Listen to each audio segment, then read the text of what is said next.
اور ایک یہ تربیت ہے جو اہل ایمان کی محمد عربی نے کی تھی. 313 ہو کے جبل کی قوتوں کے خلاف کھڑے ہو گئے. جب عمیر نے جا کے رپورٹ دی نا ابو جہل کو کہ وہ تو 3 اونٹ کھا سکیں گے اور 300 سے کچھ کم اور کچھ زیادہ ان کی تعداد ہے، اس سے زیادہ نہیں ہے، میں خوب وادیاں دیکھ آیا ہوں، میں خوب ٹیلے دیکھ آیا ہوں. تو ابو جہل نے سنادید قریش کو بلا کر کہا عمیر کی رپورٹ سنو کتنی حوصلہ افزا ہے. صبح لڑائی کی نوبت نہیں آئے گی، صبح تو رسیاں کٹھی کرو اور جکڑ جکڑ کے مسلمانوں کو اونٹوں کی پشتوں پہ باندھ لیں گے اور پھر سین حرم میں جا کے کعبۃ اللہ کی دیواروں کے ساتھ باندھ دیں گے. لوگوں کو تماشا دکھایا کریں گے کہ یہ نیا دین لے کر آئے تھے اور یہ ان کا کیا حال ہے. جب اس نے رعونت بھرے اپنی زبان سے یہ جملے نکالے تو عمیر جو سارا منظر اپنی آنکھوں سے دیکھ کر آیا تھا، ابن حشام میں لفظ موجود ہیں، اس نے کہا وَلَٰكِنْ رَأَيْتُ یا معشر قریش البلایا تحمل المنایا. اے قریش کے سرداروں اتنے بھی تکبر میں نہ آؤ، میں اپنی ان آنکھوں سے دیکھ کر آیا ہوں کہ یثرب کی اونٹنیاں اپنی پشتوں پہ نری موتیں اٹھا کے لے آئی ہیں. ان کے بدن پہ چیتھڑے ہیں، ان کے پیٹ کمر سے لگے ہوئے ہیں، لیکن وہ زخمی سانپوں کی طرح پیچ و تاب کھا رہے ہیں. کل ان میں سے کوئی نہیں مرے گا جب تک تم میں سے ایک ایک کو لڑ نہیں جاتا. تم تو یہ کہتے ہو رسیاں کٹھی کرو، میرا مشورہ مانتے ہو تو رات کے اندھیرے میں بھاگ سکتے ہو تو بھاگ جاؤ. اس قوم سے لڑنا تمہارے بس کا روگ نہیں ہے جو مرنے کے لیے آئی ہے. اتنی بڑی قوت کو دیکھ کر ان کے سینے میں خوف پیدا نہیں ہوا، بلکہ آپ جانتے ہیں بدر کی تاریخ گواہ ہے کہ 2 گھوڑے تھے. ایک روایت میں صرف ایک گھوڑا تھا، 6 زرہیں تھی، 8 تلواریں تھیں، 70 اونٹ تھے، اور جن کے پاس تلواریں نہیں تھیں انہوں نے کھجوروں کے ڈنڈے توڑ لیے اور ہواؤں میں لہرانے شروع کر دیے. جب یہ ملکوتی قافلہ مدینے سے باہر نکل رہا تھا، دکانوں پہ یہودی عیسائی بیٹھے تھے. انہوں نے کہا مسلمانوں کس بل بوتے پہ جا رہے ہو، کس برتے پہ جا رہے ہو، کون سا آسرا ہے تمہارا، آلات حرب و ضرب تو تمہارے پاس موجود نہیں، اتنی بڑی قوت سے ٹکرانے جا رہے ہو جو کیل کانٹے سے اور اسلحے سے آلات حرب و ضرب سے لیس ہو کے آئی ہے، تم مقابلہ کیسے کر پاؤ گے، کس بل بوتے پہ جا رہے ہو. حضور کملی اوڑے ساتھ ساتھ چل رہے تھے. صحابہ نے اشارہ کر کے کہا نہ تیغ و تیر پر تکیا، نہ خنجر پر، نہ بالے پر، بھروسہ ہے تو اس سادی سی کالی کملی والے پر.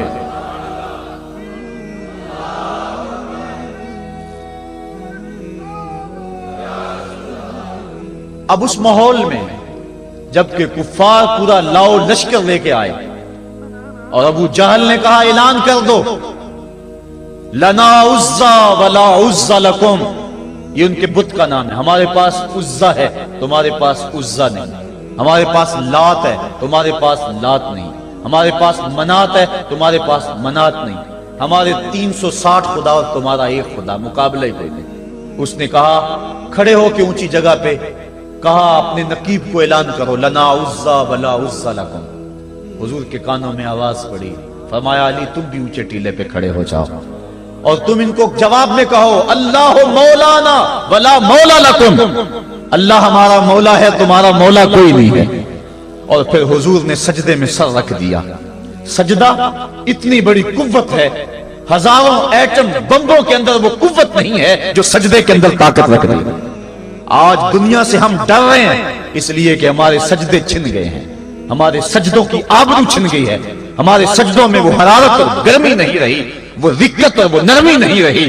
بدر کا میدان ہے، 1000 کا لشکر جرار مقابلے میں ہے اور وہ پورے لاؤ لشکر کے ساتھ ناز و تفاخر کے اندر مسلمانوں کو ملیا میٹ کر دینے کے جذبوں سے دانت پیس رہے ہیں کہ آج مسلمانوں کو کچا چبا دیں گے. مسلمانوں کے ساتھ پاس صرف 8 تلواریں اور ان کے بطن میں کھانے کے لیے کچھ نہیں. جس کھجور کو چوس کے روزہ رکھتے ہیں اسی کھجور کو چوس کے روزہ افطار کرتے ہیں. یہ حالت مسلمانوں کی، بدن پہ چتھڑے لگے ہوئے کپڑے ہیں، عجیب حالت ہے. پھر کون سا آسرا تھا جو مسلمانوں کے کام آیا؟ مصطفیٰ کریم نے مسجد عریش میں سجدے میں پیشانی جھکا دی. حضرت ابو بکر صدیق رضی اللہ تعالیٰ عنہ فرماتے ہیں میں حضور کے ساتھ تھا، ساری رات مصطفیٰ روتے رہے، آنکھوں میں آنسو ہیں. حضور کی چادر سر انور سے سرک کے حضور کے کندھوں پہ آ جاتی، پھر کندھوں سے پشت پہ آ جاتی. میں اٹھا کے حضور علیہ السلام کے سر پہ رکھتا اور کہتا حضور بس کرو. حضور بار بار روتے اور اللہ کی بارگاہ میں سجدے میں سر ڈال کر التجائیں کرتے، لفظ کیا تھے محبوب کی زبان پہ، آج تک ایسی ناز والی دعا کسی نے نہیں کی ہے جی جیسی دعا مصطفیٰ جان رحمت نے کی۔ مصطفیٰ کریم سجدے میں سر رکھا ہے اور کیا کہا، اللہم ان تہلک ہذہ العصابہ لم تعبد فی الارض ابدا۔ میرے مالک میں نہیں کہتا کہ ان لوگوں کو بچا لے، دیکھ میری زندگی کی کمائی یہی 313 ہے جو میں تیری چوکھٹ پہ لے کے حاضر ہو گیا ہوں۔ میری زندگی کا کل اثاثہ، میری زندگی کا کل سرمایہ کوہ ابو قبیس پہ کیے گئے درسوں کا نتیجہ، عکاظ کی منڈی کے اندر دیے گئے درسوں کا نتیجہ، اور ذی المجال کے میلے میں تیرے دین کی تبلیغ کا نتیجہ، طائف کے بازاروں میں پتھر کھا کھا کے جو تبلیغ کی اس کا نتیجہ، رستے میں گڑے، رستے میں بچتے ہوئے کانٹے، اور مکے کے بازاروں میں میرے بدن کے اوپر پڑتی ہوئی اوجریاں، میں نے پھر بھی تیرا کلمہ بلند کیا۔ میرے مالک میری پوری زندگی کا گداز، میری پوری زندگی کا سرمایہ، میری زندگی کے آنسو، میری زندگی کا رونا سینے حرم کے اندر کعبۃ اللہ کی چھاؤں کے میں سجدے کر کر کے، کوئی کبھی میں نے عمر مانگا، کبھی میں نے حمزہ مانگا، تیرے دین کے لیے میں نے جو ایک ایک کر کے تنکا جوڑا اور یہ ایک چھوٹا سا گھونسلہ بنایا، یہ گھونسلہ اب بجلیوں کی زد میں ہے، کفار کی بجلیاں اس گھونسلے کو جلا دینا چاہتی ہیں۔ میرے مالک میں یہ نہیں کہتا کہ میرا گھونسلہ اور میری یہ مٹھی بھر جماعت اور یہ چند میرے لوگ اور یہ میرا سرمایہ اور اثاثہ، میری پوری زندگی کی کمائی، میری جوانی کا سرمایہ جو میں نے تیرے سامنے لا کے رکھ دیا ہے، میں یہ نہیں کہتا ان کو بچا لے، لیکن میرے مالک اگر یہ نہ رہے تو قیامت تک پھر تجھے بھی خدا کوئی نہیں کہے گا۔ ان تہلک ہذہ العصابہ لم تعبد فی الارض ابدا، اگر یہ نہ رہے تو قیامت تک تیرے نام کے ڈنکے بجانے والے بھی دنیا پہ نہیں ہوں گے۔ یہ حضور نے اللہ کی بارگاہ میں دعا کی اور سجدے میں سر رکھا ہے۔ حضور علیہ السلام کی آنکھوں میں اشک جاری ہیں، سجدے سے قوت حاصل کی جا رہی ہے۔ دشمن کے مقابلے میں مصطفیٰ کریم سجدے میں سر رکھ کے اللہ سے آرزو کر رہے ہیں۔ حضرت سیدنا صدیق اکبر فرماتے ہیں، اچانک حضور نے سر اٹھایا، میں خوش ہو گیا کہ حضور کے چہرے پہ مسکراہٹ تھی۔ حضور مسکراتے ہوئے فرمایا، ابشر یا ابا بکر ھذا جبریل آخذ بعنان فرسہ، ابو بکر بشارت ہو، وہ جبریل اللہ کی مدد لے کر آ گئے۔ تو یہ سجدے تھے جن سجدوں نے ظالم اور جابر قوتوں کا منہ توڑ کے رکھ دیا۔ حضرت علی المرتضی روایت کرتے ہیں رضی اللہ تعالیٰ عنہ، فرماتے ہیں میں نے ہاتھ میں تلوار تھامی اور میدان میں کود پڑا، میں نے کئی کافروں کو واصل جہنم کیا، پھر پلٹ کے دیکھا کہ میں حضور کی زیارت کر لوں، لیکن مجھے حضور نظر نہ آئے۔ میں نے ڈھونڈا تو ایک سمت حضور نے پیشانی سجدے میں رکھی ہوئی تھی اور زبان پہ لفظ تھے، یا حیو یا قیوم، یا حیو یا قیوم۔ حضور یہ پڑھتے جا رہے تھے، یا حیو یا قیوم کا وظیفہ پڑھتے جا رہے تھے اور سجدے میں پیشانی تھی حضور کی۔ میں پھر دوبارہ آیا اس سجدے سے جوش لے کر، اس سجدے سے گرمی اور حرارت لے کر، اور پھر دشمن کی صفوں میں کود گیا۔ میں نے ایک کافر کو واصل جہنم کیا، پھر زیارت کے لیے واپس آیا، دیکھا تو پھر سجدے میں حضور نے سر رکھا ہوا ہے اور یہی کہہ رہے ہیں، یا حیو یا قیوم، یا حیو یا قیوم، یا حیو یا قیوم برحمتک استغیث۔ یہ جملے حضور کی زبان پہ ہیں اور سجدے میں حضور کی پیشانی۔ میں پھر گیا، پھر آیا، کئی بار ایسا ہوا میں کافر کو قتل کرتا، پھر آتا حضور کو سجدے میں دیکھتا۔ فرمایا پھر حضور نے تلوار تھامی اور مصطفیٰ کریم میدان جنگ میں کود پڑے۔ لوگ بڑھ چڑھ کے دشمنوں پہ حملہ کرتے تھے، لیکن جو سب سے آگے کافروں کی صفوں میں کود کے حملہ کر رہا تھا وہ آمنہ کا لال محمد مصطفیٰ صلی اللہ علیہ وسلم۔ تو سجدے سے وہ قوت ملتی ہے، سجدے سے وہ نور اور روشنی ملتی ہے کہ پورے زمانے میں اجالا کیا جا سکتا ہے۔ آج 56-57 اسلامی ملک دنیا کے سامنے رسوا ہو رہے ہیں اور دنیا کے سامنے سجدہ ریز ہیں، اس لیے کہ وہ ایک خدا کے سامنے سجدہ کرنا بھول گئے ہیں۔ ایک سجدہ جسے تو گراں سمجھتا ہے 1000 سجدے سے آدمی کو دیتا ہے نجات۔ آؤ اس کے حضور جھکو، اس کے حضور جھکنے والا کسی کے آگے نہیں جھکتا۔ سجدہ اس کو قوت دیتا ہے، تو راز کن فکاں ہے، اپنی آنکھوں پر عیاں ہو جا، خودی کا راز نہ ہو جا، خدا کا ترجمہ ہو جا، خودی میں ڈوب جا غافل، یہ سر زندگانی ہے، نکل کر حلقہ شام و سحر سے جاویداں ہو جا، گزر جا بن کے سیل تندرو کوہ بیاباں سے، گلستان راہ میں آئے تو جوئے نغمہ خواں ہو جا۔ مالک کے حضور جب بندہ عزت سے سر جھکا دیتا ہے، اللہ کی رحمتیں بندے پہ نازل ہوتی ہے۔ ایک روایت میں آتا ہے جب بندہ نماز کے لیے کھڑا ہوتا ہے، ابھی اس نے سجدے میں جانا ہوتا ہے، ابھی وہ قیام ہی کرتا ہے، اللہ فرماتا ہے میرے بندے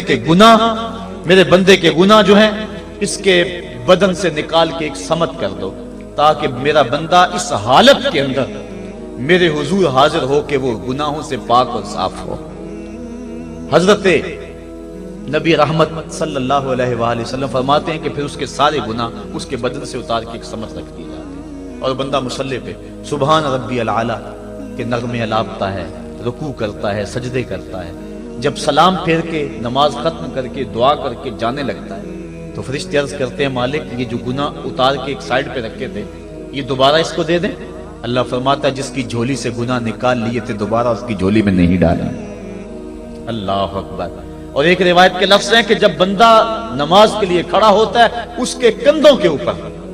سارے گناہ آ جاتے ہیں اور اس کے سر پہ اوپر گناہ آ جاتے ہیں، جب رکوع میں جاتا ہے تو کندھوں والے گناہ گر جاتے ہیں، اور جب بندہ سجدے میں سر رکھتا ہے تو اللہ تعالیٰ اس کے سارے گناہوں کو ختم کر دیتا ہے اور وہ بالکل پاک ہو جاتا ہے۔ حضرت سلیمان فارسی ایک دن ایک درخت کے نیچے کھڑے تھے،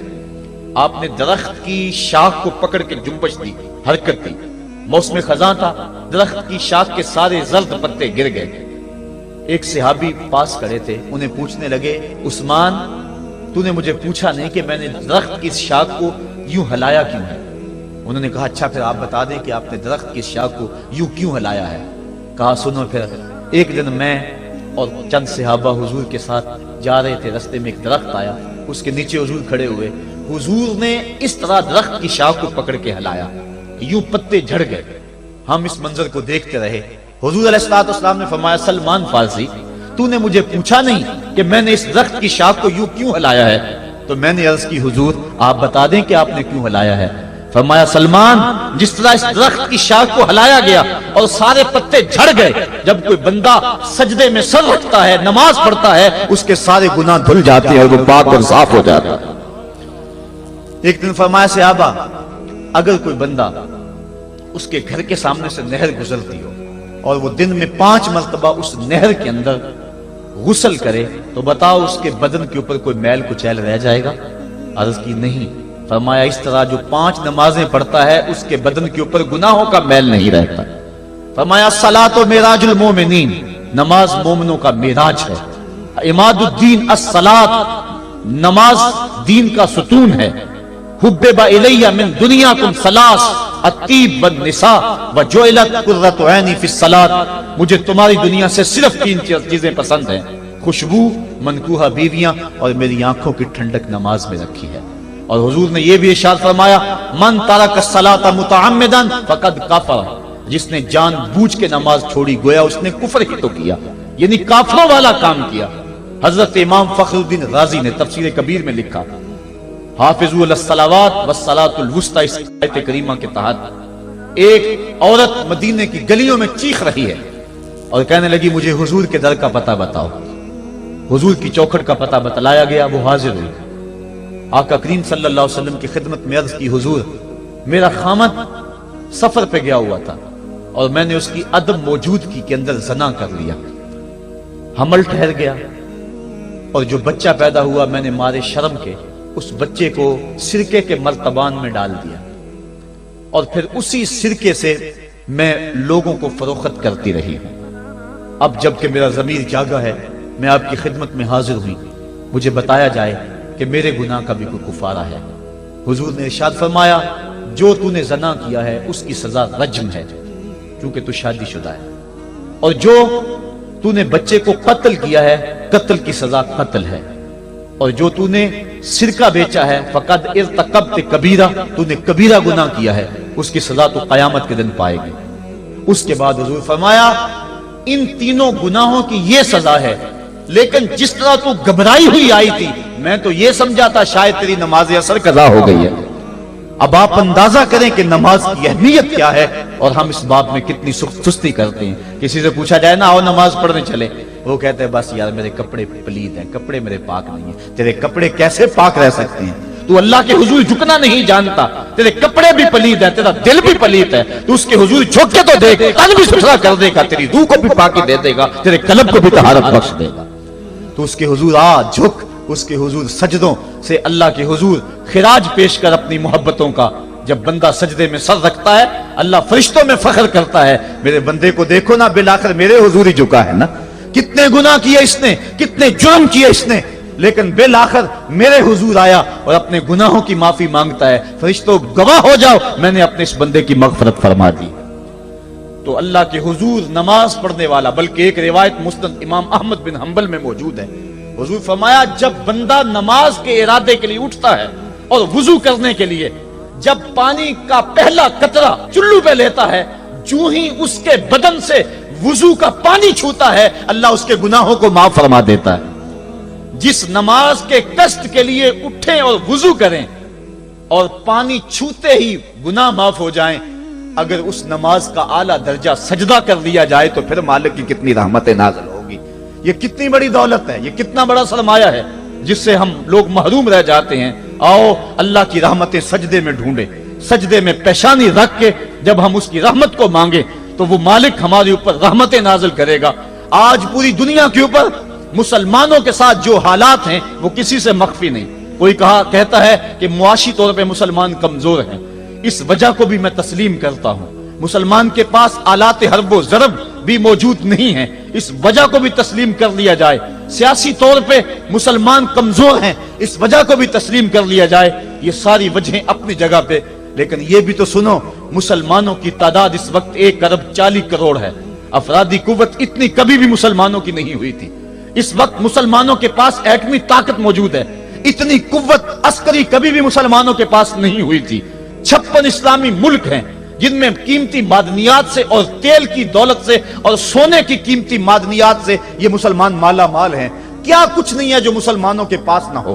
لیکن ایک دولت چھن گئی مسلمانوں کے پاس، وہ سجدے کی آبرو، وہ سجدے کی عزت، وہ پیشانی رکھ کے اس رب کو پکارنا جو سب سے اعلیٰ ہے، جو سب سے بالا ہے، جس نے موسیٰ کے فرعون کو نیل کی موجوں میں ڈبو دیا۔ کیا پوری امت مسلمہ 1,40,00,000,000 انسان سجدے میں سر رکھ کے سبحان ربی الاعلیٰ کے نغمے آلات کے اپنے رب سے گزارش کریں اور اپنی امت کا رونا روئیں، کشمیر میں لٹتی ہوئی جوانیاں اور کل قدس کے اندر بہتا ہوا خون، شبرغان سے لے کر کابل و قندھار تک اور موصل سے لے کر تقریب تک مسلمان کے اوپر جو ظلم و تشدد ہو رہے ہیں، اپنے رب کے حضور اس کا دکھڑا سنائیں اور اپنے مالک کو کہیں میرے مالک ہم لٹ گئے، ہم کٹ گئے، ہم پٹ گئے، اسلحے بھی موجود، افرادی قوت بھی موجود، سیاسی طاقتیں بھی موجود، لیکن اس کے باوجود مسلمان دبتا چلا جا رہا ہے۔ اسی کشتی کو ہے خوف تلاطم صد حیف منہ موڑ دیے تھے جس نے بڑھتے ہوئے طوفانوں کے، جو 300 ہو کر